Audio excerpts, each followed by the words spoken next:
Here are just some of the things you'll find inside the Forager's Guide to Wild Foods. You'll discover a plant that you can pop, just like popcorn. The only difference is that it tastes better with a nutty flavor, and it's gluten-free. This plant is pretty common all over America, and I think you've seen it many times before. Young leaves can be picked in early spring or used raw in salads or cooked. They taste like spinach. They're best harvested early in the day and plunged into cold, salted water for 15 minutes. But the true power of this plant lies in its seeds. They are very tiny, the size of sesame seeds, and you should pop them as they taste better than popcorn. Just place them in a tall pot and let the magic begin. I think you'll love it.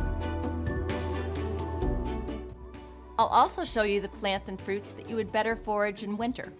Rose hips, for example, are 1,000,000 times more delicious after the first frost, when they become creamy and sweet. Another plant you'll discover is what herbalists refer to as nature's prozac.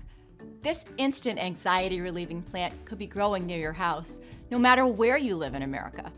Steeping 1 teaspoon of clean, fresh leaves in a cup of boiling water for 10 minutes can also help you fall asleep faster. Please don't drink this tea if you plan on driving in the next 6 hours. I'll also show you why cattails are literally all you need to survive. Survivalists call this plant the supermarket of the swamp because you can eat every part of it, even its pollen.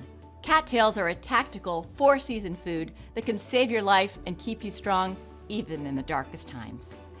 You'll find out how to identify and take advantage of the American hog peanut.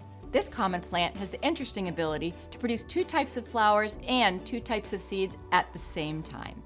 The lower, usually underground pods, contain a very large single seed that tastes like peanuts and can be eaten raw. The upper pods contain numerous smaller seeds that taste like garden beans and need to be cooked.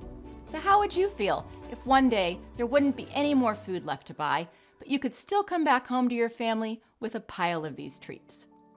I'll also show you the fast-growing succulent red plant that resembles and tastes like bacon when cooked. You'll also discover a nut that was a mainstay in the grocer 100 years ago, but people can barely recognize them nowadays.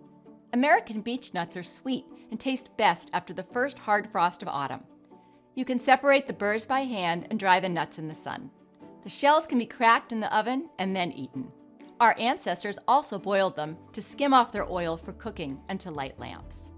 I'll also show you how to make what I like to call healthy Pringles. The leaves of this plant have the unique ability to be turned into tasty, crispy, finger-licking chips.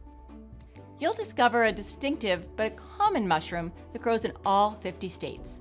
This mushroom is called the morel, and it's worth around $50 a pound and could even go as high as $200 a pound in dried form on Amazon and eBay. There are no similar lookalikes, but just to be double sure you've got the right one, slice it in 2. If it is hollow from top to bottom on the inside, they are morels. Nutty, woodsy, and fragrant, these mushrooms can be dried and reconstituted later by soaking them in water. If I were to recommend you a plant or mushroom to forage for profit, this would be it, as it's expensive and in huge demand. I'll also show you what to do if you find this odd berry that's very high in natural pectin, and how to use it for preserves and jams, keeping your desired consistency while decreasing the sugar you need to use. The next time you pass by this pain-killing plant, stop and do this. Take a stalk or 2 and tear it in 2. The plant secretes a milky white substance that resembles the one in opium poppy.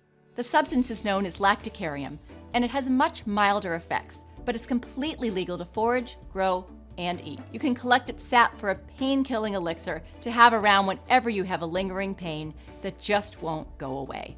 I'll also show you where to best tap the big leaf maple or sugar maple tree to get the maximum yield out of your sap. Indigenous populations boiled maple sap into sugar using hot stones. But of course, it's much easier to use your stove or oven. It takes 40 parts sap to produce 1 part syrup. Boil the sap to evaporate the water content, and then use a coffee filter to remove the sediments, and you're left with a wonderful natural sweetener filled with antioxidants. You'll also discover a plant called lamb's quarters. This Great Depression weed saved large communities from starvation and malnutrition. Growing all over the US, this superweed is also called wild spinach, and it contains substantially more nutrients than cultivated spinach and kale. Well, if hard times ever come again, wouldn't you prefer to have this information on hand? I'll also show you how to make a fruity elderflower remedy to reduce inflammation in the body and to regulate bowel movement. You'll also discover how to recognize reishi, the mushroom that got me out of the wheelchair. Every day since that day, 20 years ago, I take, along with other remedies, a tincture that I make from this mushroom. Alongside my remedies, it helps a lot with my MS, and I gladly recommend it as a medicinal mushroom for autoimmune conditions and other chronic issues. I'll also show you how to make a crispy crust wild dandelion bread. So if dandelions grow somewhere near you, go ahead and put them to good use. Just imagine when you open up the oven and fill your home with the smell of fresh baked bread with a subtle, sweet dandelion flavor. You'll also discover what to do if you find the common lake and swamp plant American lotus. The most delicious part is its arm-long roots that taste like sweet potatoes, but has holes in it.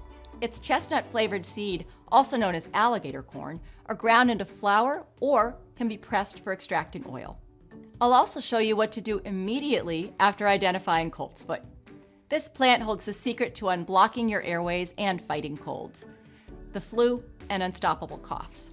In fact, its Latin name is tussilago, which means to act on cough. I'll also show you something truly extraordinary, a seaweed that grows almost faster than you can eat it.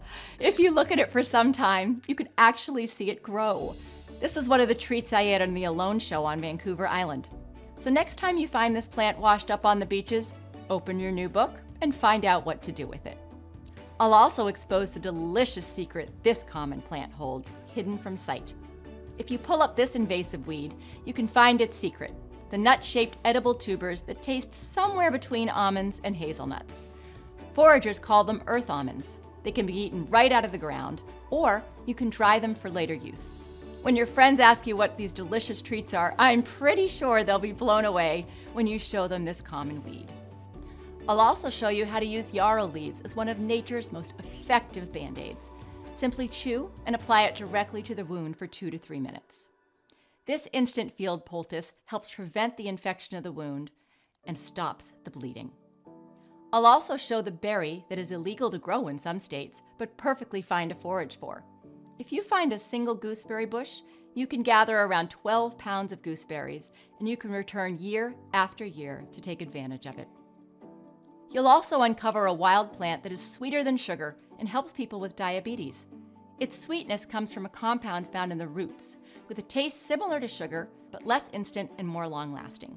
In the Forager's Guide to Wild Foods, you'll also find other sugar substitutes that are okay to eat, especially if you have diabetes. I'll also show you the most sought-out dish at Nature's Restaurant, together with over 50 edible berries that you'll find inside the Forager's Guide to Wild Foods. You'll also discover what you should do immediately when you find an alligator tree. It's very easy to identify as the bark perfectly mimics an alligator skin. The Zuni tribe steamed its berries and turned it into something that should find its way onto your dinner plate. I'll show you how to find the mini watermelons in the wild.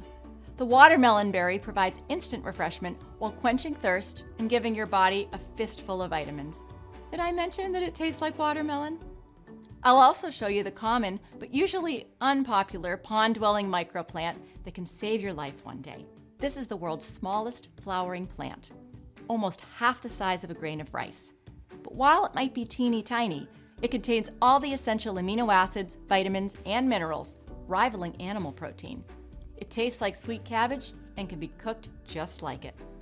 This is just a tiny, small glimpse of what you'll find in the Forager's Guide to Wild Foods. Really, there's too much to say here. There are over 400 plants you'll find in this book. But that's not all. If you get the Forager's Guide to Wild Foods today, you'll also take advantage of a time-limited offer of 3 exclusive gifts that will be off the table soon.